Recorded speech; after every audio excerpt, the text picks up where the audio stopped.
I've always felt that it's such a lovely idea for the wizarding world we adore to be transformed into a fun-packed game full of mayhem. Considering there is no dialogue in the entire game, the exaggerated noises and grunts from the characters contribute to its charming nature.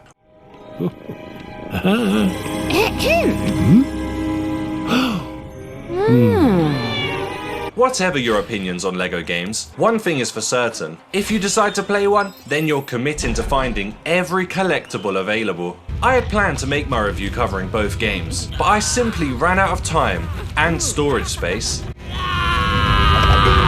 Anyway, welcome to years 1 to 4, a game which takes all your attention and doesn't give it back until you've completed it. So what made LEGO Harry Potter so charming? And why couldn't we stop playing it? Like other LEGO games, you must play through all the levels first. This means starting at the very beginning of the story with Harry Potter and the Philosopher's Stone. I'm sure most people know the story from either reading it or watching it, so I won't cover that in too much detail. Instead, I'll focus on the game mechanics and what makes LEGO Harry Potter unique.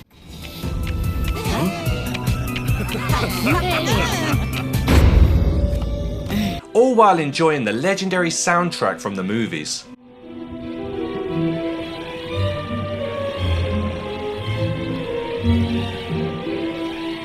The other detail I need to mention is that I've never played this game on my own. I've always completed it on split screen with my wife, and this playthrough was no different. Sharing the experience with someone else symbolises why this game is so special. This was our third time completing it, but admittedly, the hardest. We arrived at the main headquarters of LEGO Harry Potter, the Leaky Cauldron, and were immediately hit with a wave of memories. Breaking things and collecting silver or gold coins is always a joy. But when you find a blue coin hidden in a corner, the excitement rises. The discovery of a purple coin, though, creates a different emotion. Due to our competitive nature, whoever finds a purple coin is the envy of the moment, and some awkward silences follow. Walking through Diagon Alley was wonderful. I was a bystander for most of the first level because Harry is unable to do magic yet. He doesn't even own a wand until after leaving the Gringotts Bank. But at least my wife had loads of fun as Hagrid. There are so many activities to complete in each level. You unlock spells in lessons as you progress through the story, meaning that certain collectibles can't be obtained in your first playthrough. You can unlock character tokens to use in free play and house crests in several different ways. Unfortunately, they're the items that can only be collected if you possess the required spell, potion, or device to access them. Thankfully, there are some objectives that you can complete on your first playthrough. If you break every possible item and collect the coins that spill out from them, then you can earn True Wizard by reaching the coin threshold. Then there are the students in peril, who are scattered around the levels. If you save these students from their various predicaments, they'll be very grateful. Achieving True Wizard, collecting the Full House Crest, and saving the student in peril all give you the game's main objective, gold bricks. You need 200 gold bricks to complete the game, and then you can really consider yourself a true wizard. LEGO Harry Potter requires an abundance of brain power and concentration. There are so many wonderful details hidden throughout the game, so it's worth exploring every nook and cranny to find them. It's a horrendous feeling when you accidentally progress the story without exploring the entire area. Your heart sinks when you realise you must restart the level, especially in free play mode. Everyone knows the story of Harry Potter, but the LEGO versions tell it in such an adorable way. There aren't many better co-op games to play. You must work as a team to solve puzzles, and you can change characters depending on what you're trying to achieve. Ron has Scabbers, who is useful when you need to enter a pipe. Knowing what we know now, it's a creepy feeling remembering that he's not really a rat, but Peter Pettigrew. Thankfully, Scabbers is no longer around after the third year, so Hermione's cat Crookshanks takes over that role. Witnessing Hogwarts come alive as you travel through the grounds is a dream. The Harry Potter films always go big on Christmas, and this is where Harry is gifted his invisibility cloak. A handy tool when trying to evade the persistent Mr. Filch and his cat. That or the angry books, which are lethal if they sink their pages into you.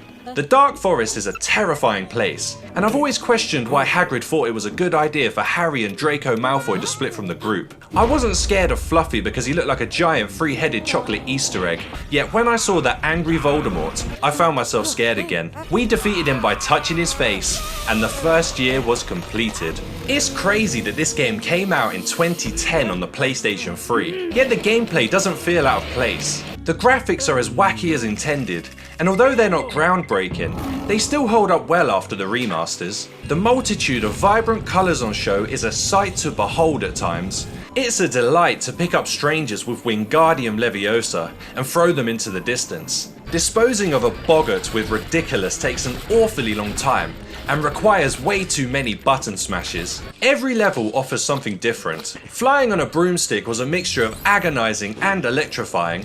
Driving the car in the Forbidden Forest was difficult but also rewarding. Then there are the boss fights, which can be repetitive but also satisfying when you win the duel. It's easy to change spells by pressing L1 and R1, meaning you're always ready for the next challenge, like Draco Malfoy or the Basilisk. While some activities are unnecessarily difficult, most of them are enjoyable and even educational at times. This makes LEGO Harry Potter a great game to expand your child's imagination. And your own. There are only 1 or 2 levels that I don't enjoy, and it's not because they feel repetitive. For example, there isn't always a split screen in certain areas. This makes completing activities with your partner frustrating and often leads to me feeling nauseous. The aiming system can be awkward at times, while picking up objects and carefully placing them where they're meant to be placed can be agonizing. Then there are the many bugs and glitches. Midway through our first playthrough, we were consumed by claustrophobia after we found ourselves trapped in Snape's potion classroom. After some research online, I came to the gut-wrenching conclusion that we had to start the entire game again. Thankfully, we haven't encountered that issue since. Instead, the game crashed repeatedly. We did have to restart a level because a vital green block completely vanished. There was a terrifying moment where we thought we'd lost an hour of gameplay because we were transported to the Quidditch pitch. Deceivingly, every item was available to be collected again, but after some exploring, we realised that our progress had initially been saved. Hallelujah. After all these issues, I was very concerned that some of our statistics weren't tracking correctly. My eyebrow was raised when the maths behind how many students we'd saved just didn't add up. Yet, with so much more of the game to complete, I shrugged my shoulders and loaded up the next level. In the final year of years 1 to 4, we're introduced to the epitome of evil, Lord Voldemort. We also witnessed the traumatic event of Cedric Diggory's death. Well, it's certainly traumatic in the books and films. Here though, Cedric doesn't exactly die. He's transported back to Hogwarts in pieces, before Dumbledore hilariously hands Cedric's father a guide on how to put Lego people back together. Considering this is usually such a heartbreaking moment, it proves that Lego are putting their own fun stamp on the story, and that this is a game designed for children. That is the end of the story so far. The levels are great, but the free play levels and exploring of Hogwarts are where the real magic is. In free play, you can switch between characters which you've bought at the shop, depending on the activity you need them for. Griphook is vital because he can open safes, while it's pivotal to unlock a character who can use dark magic as early as possible. We also get the opportunity to unlock some crazy extras by giving red mail to Hedwig. Some extras are totally useless, but once the coins multiply, they become irrelevant, and you get a small glimpse into what it feels like to be ridiculously rich. Going to the shop and paying for the rewards is a positive step, but it's a waste of time if you forget to turn them on in the pause menu. Like I did. Finding all the secret rooms in Hogwarts is exhilarating. Then there is the Time Turner, which takes you back in time to moments in the original story that have been missed. We missed a few items again, so we had to keep restarting levels. Finding the Hufflepuff crest within the ink was torturous, but we finally managed it, and the free play levels were completed. I'm always disappointed when I remember that it's mandatory to complete the bonus levels under Gringotts Bank. This time though, we passed them with ease, and I could see the victory appearing on the horizon. Trying to find the last few items is agonizing, so we turned on all the trackers. They created a kind of carnage that Venom would be proud of, but we found most of the items with them. It's when they're no longer appearing that is the problem. I had explored every last meter of Hogwarts, but there was still a student in peril left to find. Perplexed, I turned to Google.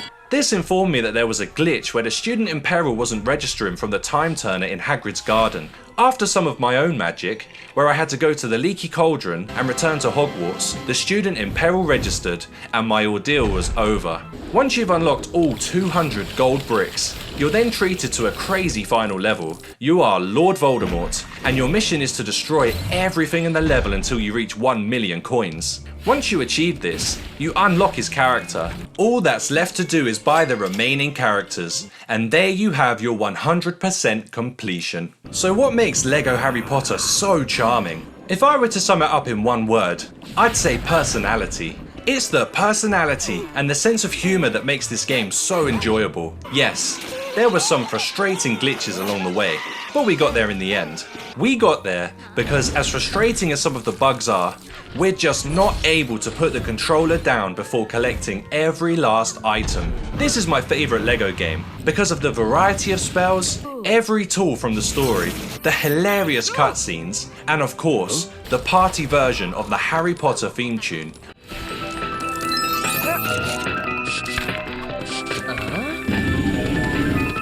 I've been a Harry Potter fan for as long as I can remember, and it truly is a special experience to share this game with someone who loves it too.